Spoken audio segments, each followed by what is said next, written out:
This is the Morning Drive Podcast from Double T 97.3, presented by Cantex Roofing and Construction. I'm Mike Hebert, owner of Cantex Roofing and Construction. Every day is game day, and we'll get it right when it comes to your roofing, construction, windows, and mirrors. Call Cantex Roofing and Construction today. Together, we are one serving you.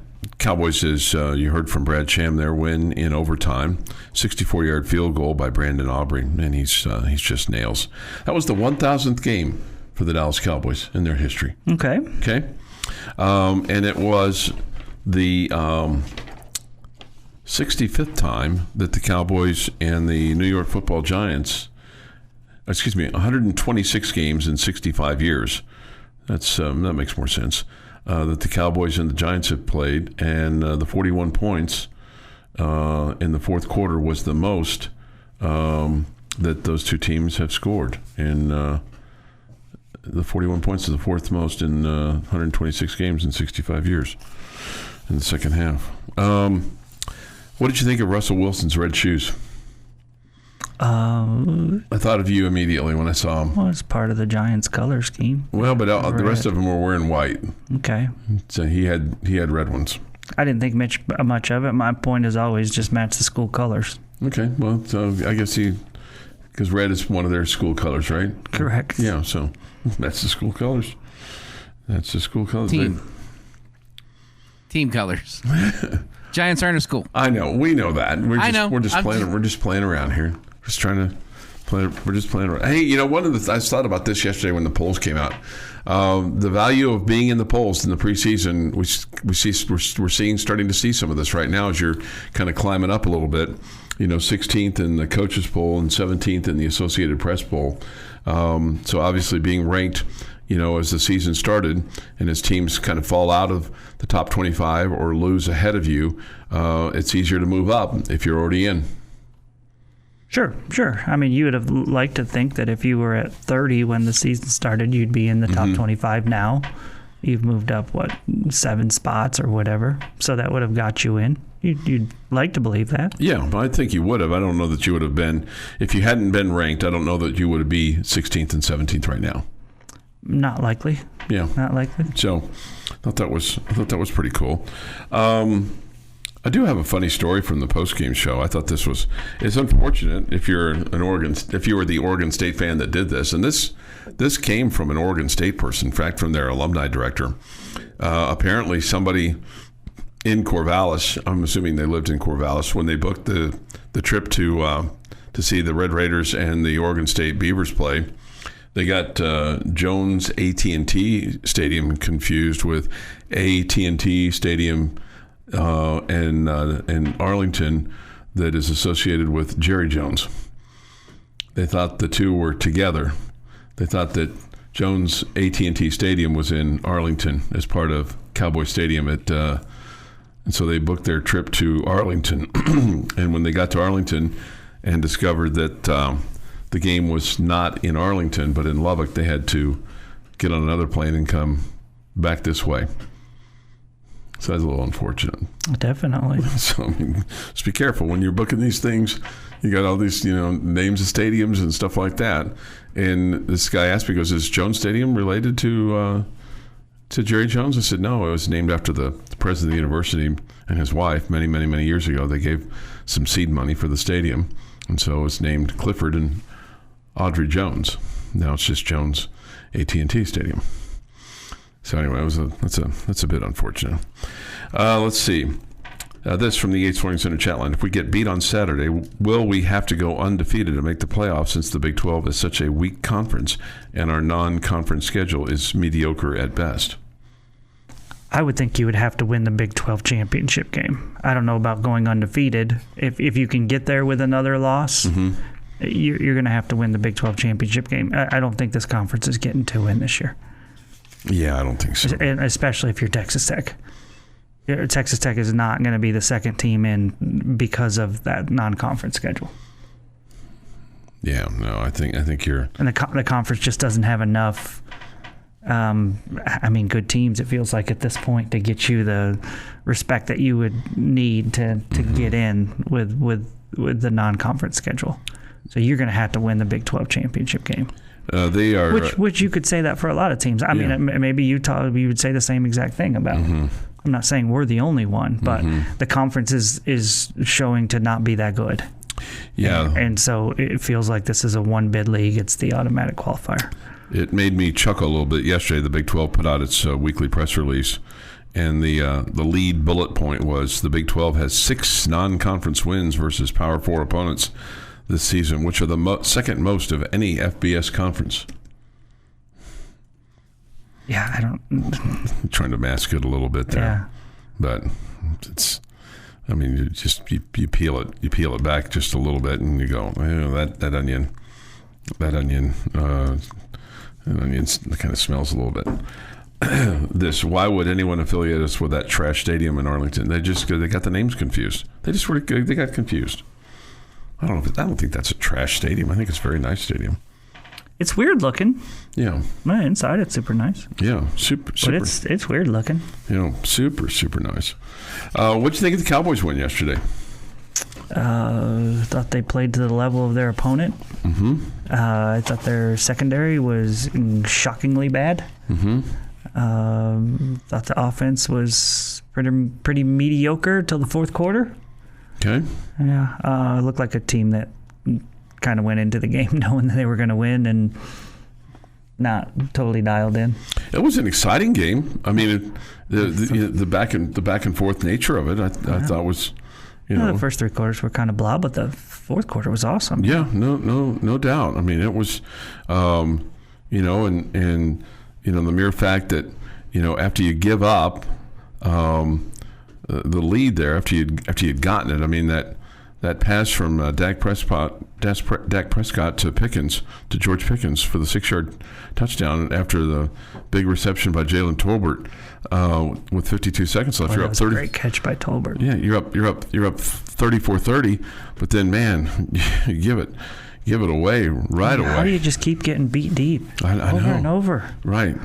Just Malik Neighbors just runs right by the defenders, and Wilson goes up top for 48 yards. He was 27 of 36, 433 in regulation. He had a fantastic day.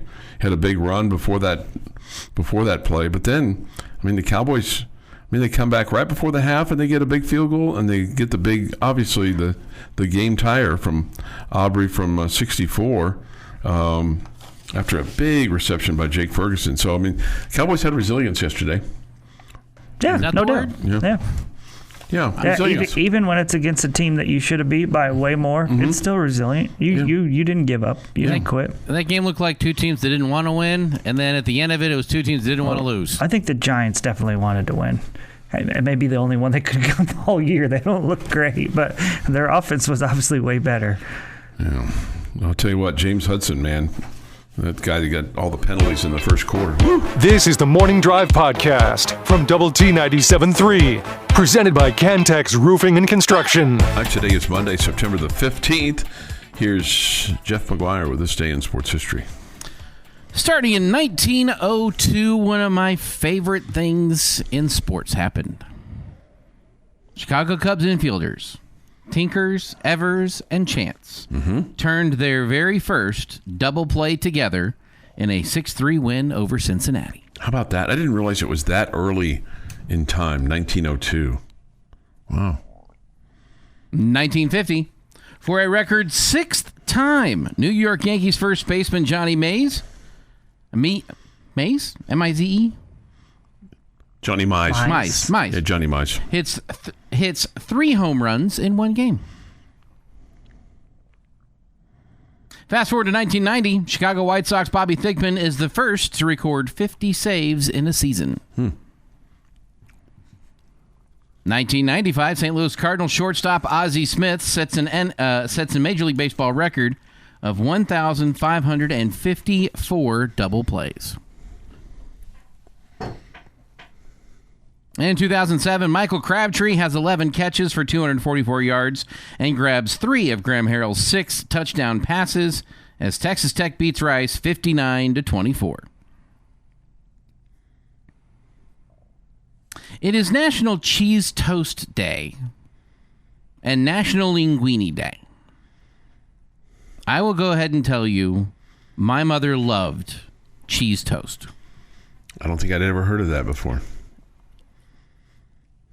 It's like an open-faced grilled cheese sandwich would be a way to describe it, All right. except that it's just toast and cheese. Okay. Sounds good. I can say growing up, I got a little sick of that smell. It had a very distinct smell to it. She loved it a little too much, huh? She enjoyed that, yes. Happy birthday, Prince Harry, 41, Tom Hardy, 48, Tommy Lee Jones, 79, Jason Terry is 48, Dan Marino, 64, and Pete Carroll is 74. And on this day in 2008, brace yourself, boys, Wall Street brokerage firm Lehman Brothers seeks Chapter 11 bankruptcy protection, becoming the largest victim of the subprime mortgage crisis that would devastate financial markets and contribute to the biggest economic downturn since the Great Depression. And that, this day in sports history. This day in sports history. All right. Thank you very much. This day in sports history here on Double T 97.3. I did not talk to him on Saturday night, but the guy from Friday Night Lights, Brad Leland, who plays Buddy Garrity, he was at the Overton Friday night. He's a big Red Raider fan. He's a Lubbock guy.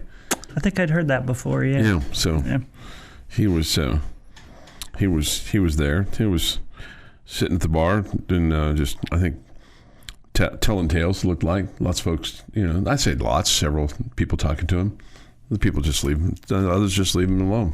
Mm-hmm. But Rob Bro is the one that, he's a celebrity cider. That Rob Bro, he said, "Hey, you know who that is?" Yeah, I know who he is. He's like, he's sitting right over there. I'm like, okay, how about that? Mm-hmm. Somebody says this: I had cheese toast yesterday. Seattle can't seem to lose, hoping their luck runs out this week. My goodness, Jamie. They've won 9 straight. Pretty cool. You're clicking at the right time of the season for that, right? Mm-hmm. And the Rangers have been too. Aside from yesterday, I think they'd won 6 straight going into yesterday's game and fall to the New York Mets. But, they win another series, which is what they've got to do.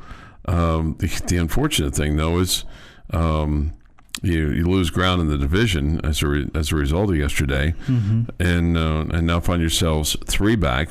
Houston is 1 back, but I guess the good news is, more than anything else, you play the Astros this week. Yeah, that's the huge thing, because you're down to 12 games left, right? Mm-hmm. 12 games left, and you're a couple games behind the Astros. And the only thing that really, I shouldn't say the only thing, but the best way to climb out of the hole is to play that team, right? Mm-hmm. But, if you're the Astros, even if you get 1 in this 3-game set, you're still leading the Rangers, right? So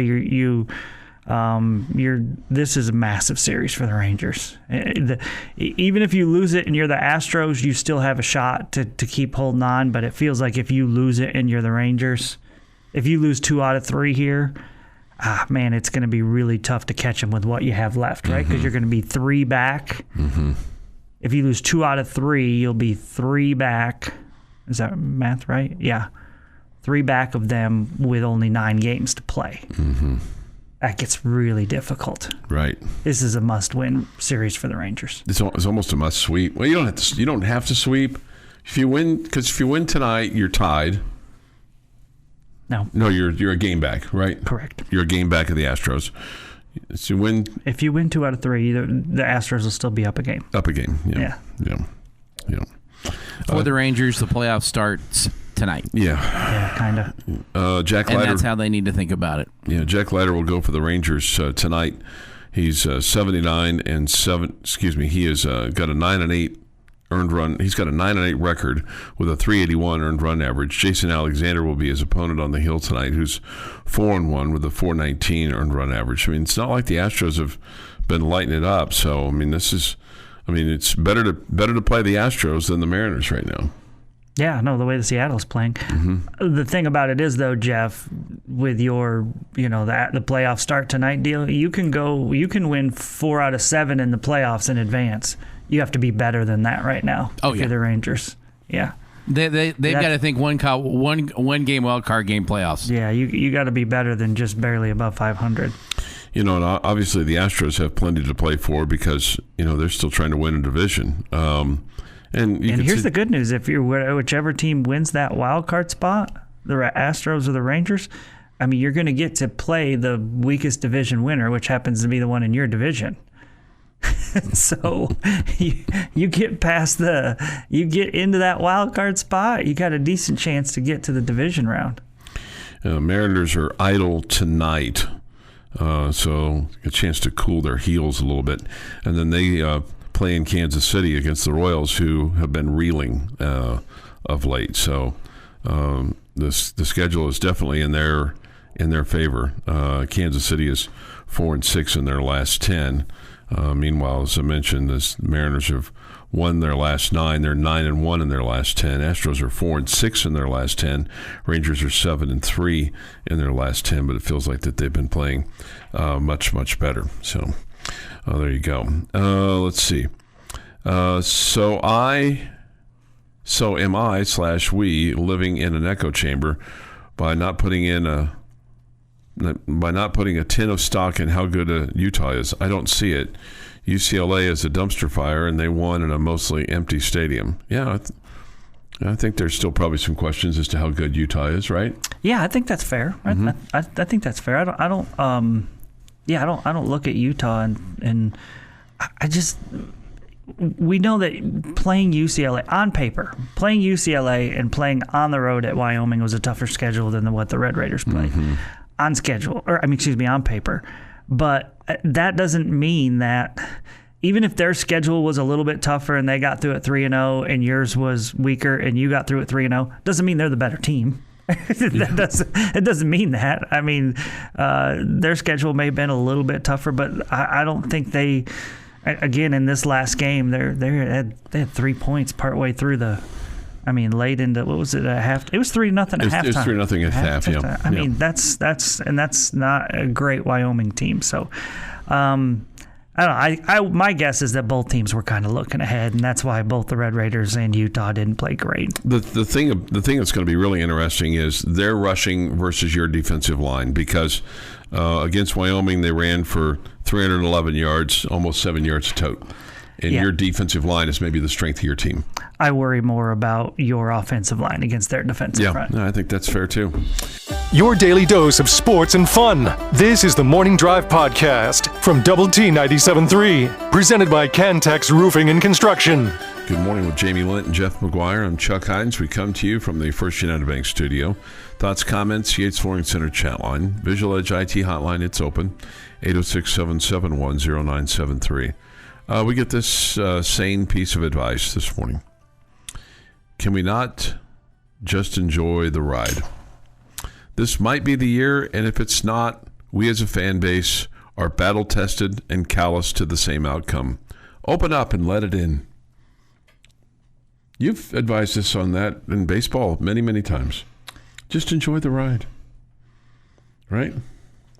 Okay. You've enjoyed. I don't know who's not enjoying the ride. No, but just So what does that mean? I mean, so just let the games come and go. Let it. Don't worry about 6 weeks from now or getting to 12-0 or whether the Big 12 is going to get 1 or 2 or 3 or 16 teams in the college football playoff. Just enjoy the ride. Just enjoy it. Okay, well, I'll be honest with you. I mean, and this might be the crotchety old man in me. Mm-hmm. Okay, I loved that the Red Raiders went 3-0 in non-conference play, but it wasn't really that enjoyable. Okay, I like competition. Yeah, I got you. And I'll tell you this: this is the biggest game of the year coming up on Saturday. So, This is the biggest game of the year. You're not playing Iowa State in the regular season. Mm-hmm. I think it's a 3-team race, and this is the other one that you play. This is a massive game on Saturday. Okay. Joey McGuire, after the game on Saturday, was asked about any concern about the competition played so far. No, not because I think we had some today. You know, I mean, we've been in 2 rain delays. I don't know if I've been in 2 rain delays in my entire 31 years of coaching. You know, and so we've had that. You know, we had some bad snaps in the red zone tonight. You know, and we had to respond to that. You know, we go interception in the red zone, and then we turn around and intercept the ball. So it's interesting whenever you look at. I thought we had some of that tonight and played really well. I mean, we'll find out. I think they're up for it. I mean, you know, we're going to play a great football team. I think Utah's one of the best teams in the country, and they've got possibly the best offensive line in the country, and we're playing them at their place. I hear it's absolutely incredible environment. And so we'll have to face some adversity, but I think these guys will respond. Yeah, and the part of the question, too, that he was asked was about adversity. So adversity and level of competition are 2 different things. And so he was addressing some of the adversity that they faced, you know, with the weather delays and having to, you know, sit and then come back. I mean, that's really kind of on you. And then they had some adversity because they had some bad snaps. But in terms of the level of competition, I mean, it's not anything near what they're going to face on Saturday, obviously. Yeah, I don't think so. I think you're going to face a much tougher team. No doubt. I don't think anybody would disagree with that. Somebody asked this question, and I don't know the answer to this question. Do you believe the offensive line struggles from a talent or coaching issue? I don't know. I'm not an offensive line coach. I'm not a talent evaluator. You know, I didn't feel like they had struggled before Saturday night. I thought Saturday night you could use the term struggle. I just think they weren't perfect in game 2. I thought they were fine in game 1. But yeah, I wouldn't have called it a struggle before Saturday night. I think the problem in game 2 was just some of those short yardage situations. Correct. Where you didn't, quote, strain. But Baron Morton was not under duress a whole bunch. Yeah. And he was on Saturday night. Yeah. You know, we talked about this on Friday, that really the bigger games for the Big 12 were, in terms of the level of competition, were Friday night. Houston beats Colorado 36-20. Are you surprised at both the fact that Houston won and then the fact that they won by 16 points? Is that 2 surprises there for you? Yeah, Colorado's offense is really pedestrian, so obviously you give a little bit of credit to Houston there. I think Houston's better than I thought they were.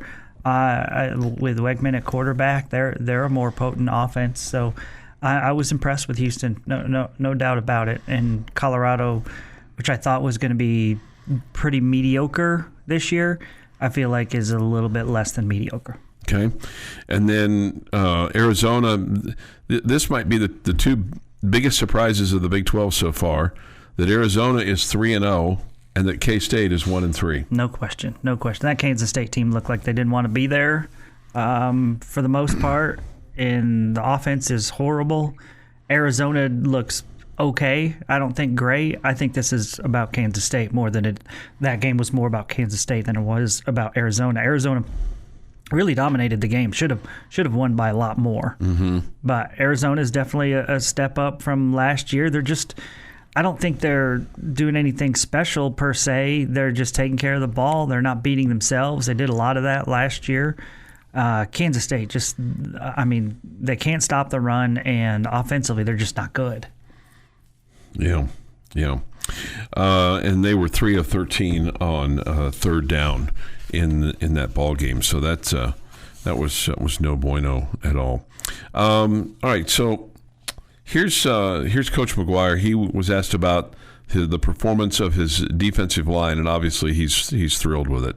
Yeah, it was huge, because if you go back and you watch, the running backs they put in the game, the first 2 games, I mean, they ran the football well. I mean, their starter is a quality back, and there was just nowhere. I mean, there was nowhere to run. It just seemed like as soon as he got the ball and got anywhere close to the line of scrimmage, you had either Cofield or AJ or Lee or Schuyler, they were meeting him in the backfield. And so we're going to have to do a really good job at stopping the run. And what comes into account next week is, you've got a quarterback that can really run the football. So we've got to do a good job of having a game plan to, limit his yardage running.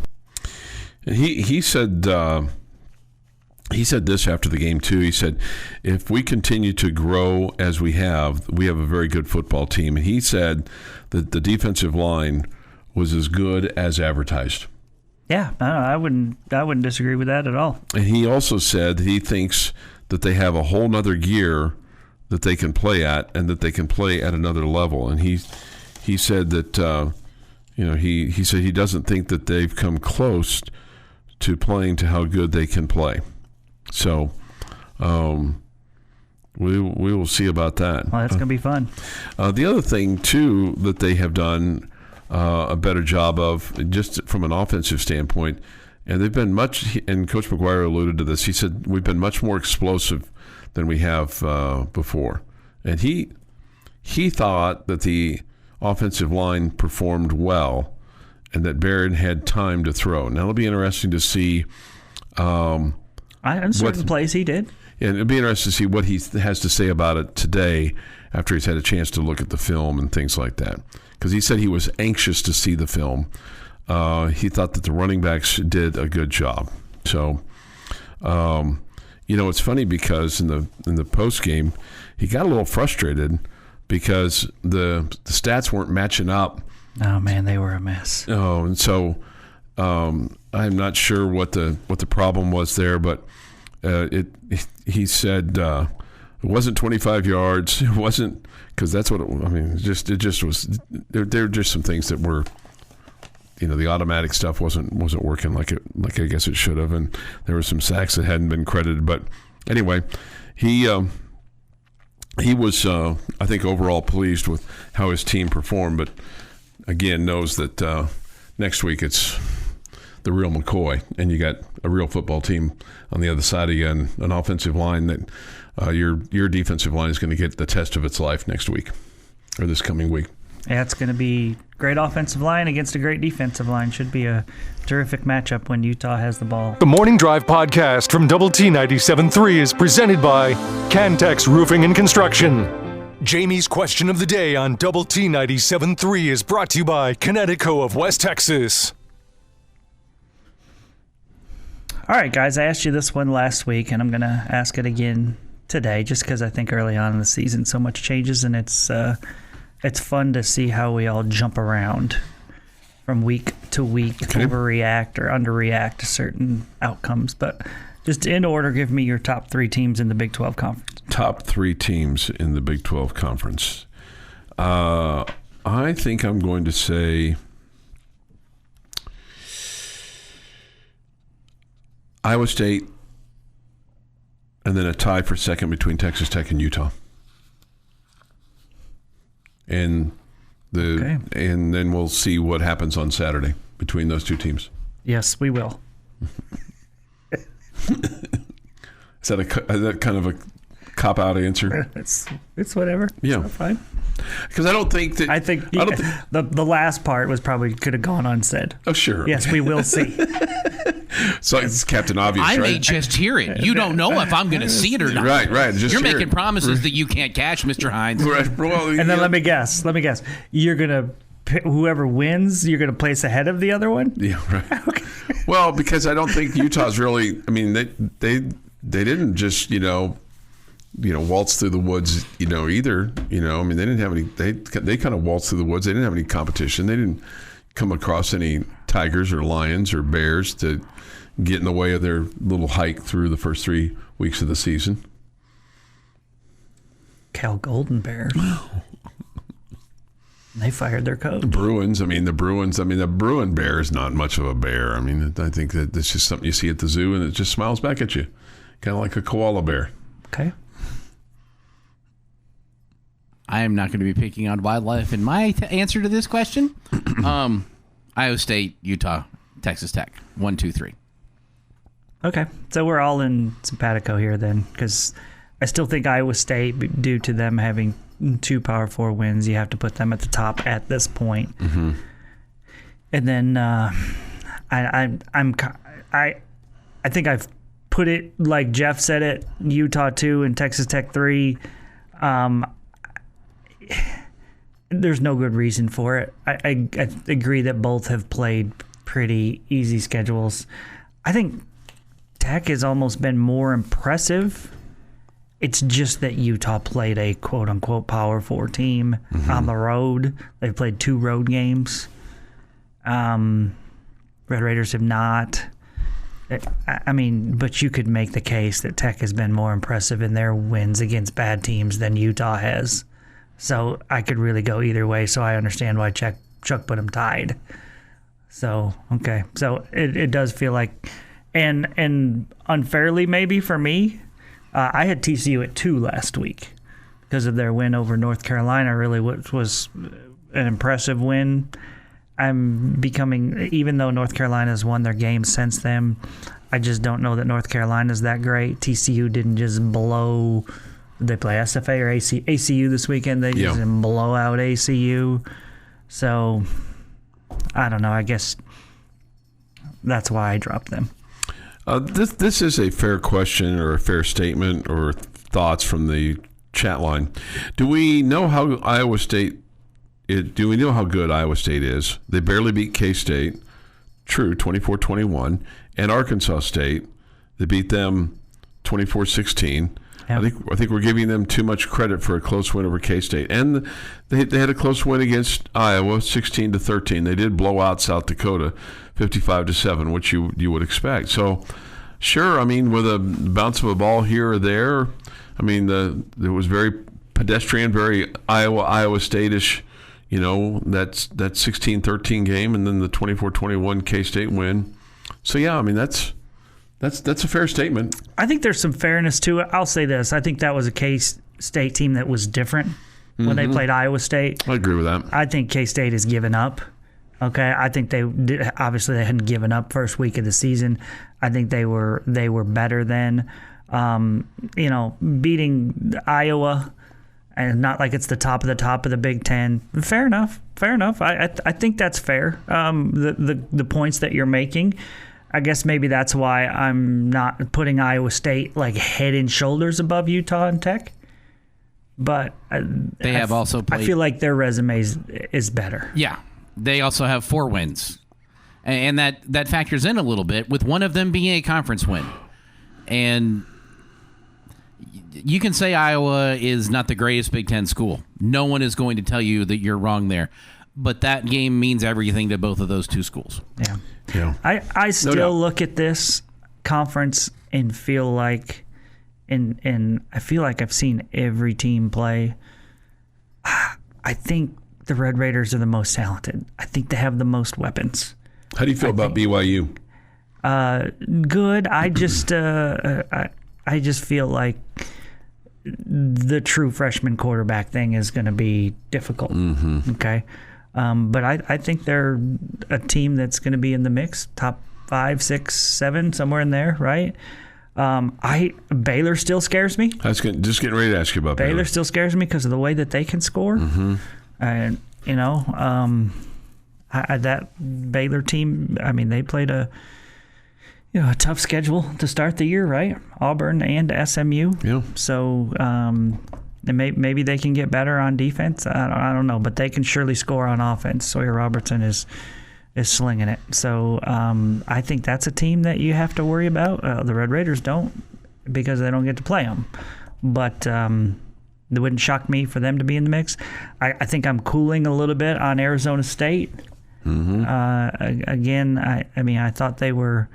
they picked up a win and they bounced back and all that against Texas State, but they still don't look fantastic to me at all. It's just, we just have to see Tech play against real competition to know. But I think coming out of non-conference play, I still feel like you're really talented, you're really explosive. The one question mark that I have right now is just your offensive line. Okay, you got to play better than you did on Saturday, in my opinion. Do you think you feel as good or better than you thought you would at this point in time going into the season, or do you feel like you thought you would at this point? I didn't think I was going to be just bored with the non-conference schedule as it turned out. Maybe that's because I didn't think I was going to have to sit through 2 weather delays. Mm-hmm. I don't know. But, I mean, blowing teams out by 60 is boring. It beats the alternative, though. It does, but it's boring. Okay. The Morning Drive podcast from Double T 97.3 is presented by Cantex Roofing and Construction. Jamie Lent and Jeff McGuire. I'm Chuck Heinz. We come to you from the First United Bank studio here on this Monday morning. Thoughts, comments, Yates Flooring Center chat line. Go to doublet973.com for that, or the mobile app. Visual Edge IT hotline is open too at 806-771-0973. We've talked quite a bit about Texas Tech and Oregon State from Saturday. They're a little bit better than Arkansas, Pine Bluff, and Kent State, but boy, if they were in a conference like the Big 12 or the Big 10 or the SEC or heck, even the old Pac-12, they'd be way down the line, Jamie. Yeah, probably so. You know, they'd be way down the line. Was there something that you said you liked the defense? They did get helped out by a lot of drops. That was for certain. Oregon State, man, they couldn't catch a cold. They couldn't. It was rough. And their special teams were iffy. They bailed themselves out several times. Was there something you would have liked to have seen a little bit more from offensively? To have more success running the ball, for Baron Morton to have more time to stay in the pocket and not having to escape to his right all the time. Yeah. And then what about? I mean, you go back to his interception. I mean, he's backpedaling as he throws the ball because there's pressure in his face. I mean, we saw it a lot. Yeah. We didn't really settle anything from a kicking standpoint. You had one field goal, but it was pedestrian. So pretty much have the. I don't know that settling is that important at this point. They both are good. Okay. I mean, I don't feel like it's costing us anything, right? No. Yeah. No, it's not like it's costing you an extra, meal or maybe an extra seat on the plane, but it's, who are you going to take instead of that extra kicker? Is there an extra offensive lineman or defensive lineman or somebody like that you'd take as a result of that? I don't know. I don't think so. Or is there a dignitary you could take that, maybe hosts a morning show? No. Are you suggesting that guys get left behind? I mean, it's college football. I mean, they're taking everybody. Well, you can only travel a certain number. Yeah. Well, I'm again, whichever one they decide on is fine. They both have proven to be good. Yeah. I guess that's why I'm not worried about it. You would think Utah has already won this game based on the media. I haven't really gotten that take yet. Yeah, I'm not sure which media he's talking about, whether he's talking about national or whatever. I haven't heard that. I know that Utah has the more respect from what they've done with their program in recent years, and except for last year when they were really bad. I know going there to play will be a tough place, so I don't think the 3.5 line with your non-conference schedule and who you've played up to this point is disrespectful or, it angers me or anything like that, but I definitely feel like the Red Raiders are good enough to go up there and win. Okay. If the season ended today, I realize that you're 16 and 17th in the poll. Do you think that Tech would be on the outside looking out of the college football playoffs? We didn't get a Big 12 championship game. Not yet. We haven't. No. It's really hard to judge. Yeah. Yes, I think they would not be in. Okay. There were no conference championship games, and you'd played your schedule, and you were 16 and 17. I don't think you'd be in. Okay. Yeah. Okay. See, somebody's picking up what I'm dropping there. With only 74 players to travel to away games, does Tech have the luxury of traveling 3 kickers to Utah? I don't think you're going to travel 3. I don't think Mr. Hershey is going to make that trip. Oh, I was even thinking specialists. Yeah. I mean, usually I would imagine that they usually take more than one kicker, right? Mm-hmm. Probably just one putter. Yeah. But Mr. Ian Hershey, he's your kicker punter. Oh, boy. He's dual threat, man. So we're going to leave behind one of the top 2 kickers, or we're going to leave behind the punter so we can bring the punter kicker. No, I don't think. Yeah, I don't think that makes a whole lot of sense. We're not going to do that. Probably not going to take the punter kicker. But it is something they're going to have to. I mean, that does have they do have a little cut down to make there. Let's see here. I love it when the media. When that media already picks the winners, it has us as a big underdog, makes the win that much sweeter. Okay. Haven't talked about this yet, but somebody brings this up. I'm glad the Cowboys won, but their defensive line was terrible.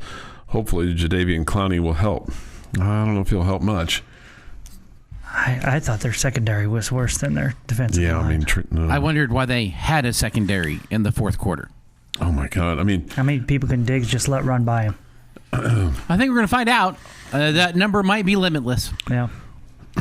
Here's a question for you, Chuck. What did you... It all worked out fine and dandy, and man, Brandon Autry is good. Mm-hmm. Holy cow, he's good. What did you think of basically playing for the 64-yard field goal? At the end of... Cowboys could have run another play to try to get a little closer, and they were just happy to settle for the 64-yard field goal to tie the game. In regulation, yeah. What did you think about that decision? I personally was like, man, you're putting a lot of faith in this guy to kick a 64-yarder. Mm-hmm. Man, he's special. He is. He's so good. He is. Good. He is special. Well, what was your thought, Chuck? I don't think it's going to... Because I have one, but I'm wanting yours first. Well, here's the deal. They weren't exactly. I'd have to go back and look at the play-by-play. It wasn't good. Well, I was going to say their lack of hustle. There was because they were playing for the field goal. They were playing for the field goal. I thought they could have run one more play. I put this on social media last night when they were getting it set up. In God and Brandon Aubrey we trust. All others must be checked. So, yeah. Play for the field goal there. I had no worry about it. He is the best player at his position for the Dallas Cowboys.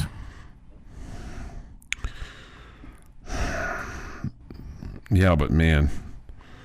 He is the best player at his position for the Dallas Cowboys. I don't think there's any question. He's the best kicker in the league, period. Okay? And he walks up, and you're every day. You're 10 out of 10 times. You're like 64-yarder to keep us in this game. With him, I'm good with that. With him, yes. Or trying to get 5 yards off. I would have preferred the 5, but Brandon Aubrey, I trust. That means you're not Brandon okay Aubrey, with it then. I don't necessarily trust you're not going to throw a pick. This has been the Morning Drive Podcast, presented by Cantex Roofing and Construction. Check out our library of Double T 97.3 podcasts at doublet97.3.com.